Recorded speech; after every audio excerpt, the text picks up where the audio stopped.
भारत पर निर्भर है। विकसित भारत यानी प्रगतिशील भारत। आज हम देखें तो हमारा देश तेजी से विकसित हो रहा है। भारत देश हर एक क्षेत्र में तेजी से विकास के पथ पर चल रहा है। आज हम बात करें भारत देश की आर्मी के बारे में, तो हमारे देश की आर्मी में कई ऐसे शस्त्र उपलब्ध हो चुके हैं जो वास्तव में किसी भी दुश्मन का सामना करने के लिए तैयार है।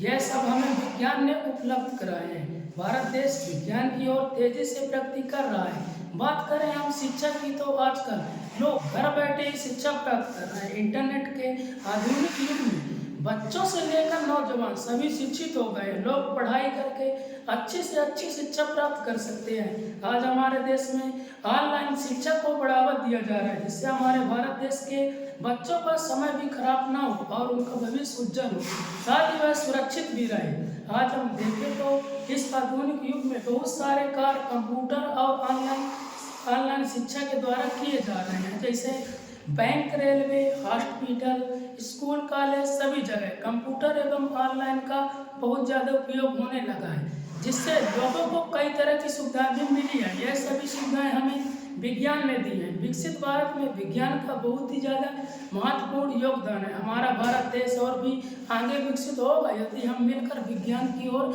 बढ़ें। हमारे इस विकसित भारत देश में तेजी से हर एक क्षेत्र में प्रगति हुई है। स्वास्थ्य सेवाएं तेजी से विकसित हुई।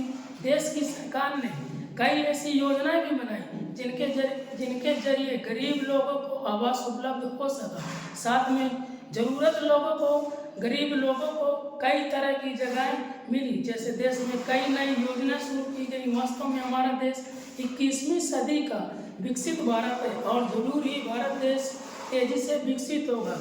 कृषि के क्षेत्र में भारत की अर्थव्यवस्था कृषि पर टिकी हुई है। नई प्रौद्योगिकी के जरिए कृषि का विकास किया जा सकता है, क्योंकि हमारे भारत देश की अर्थव्यवस्था कृषि पर ही टिकी है। कृषि की गुणवत्ता में सुधार होने से हमारे भारत देश की अर्थव्यवस्था आगे बढ़ सकती है।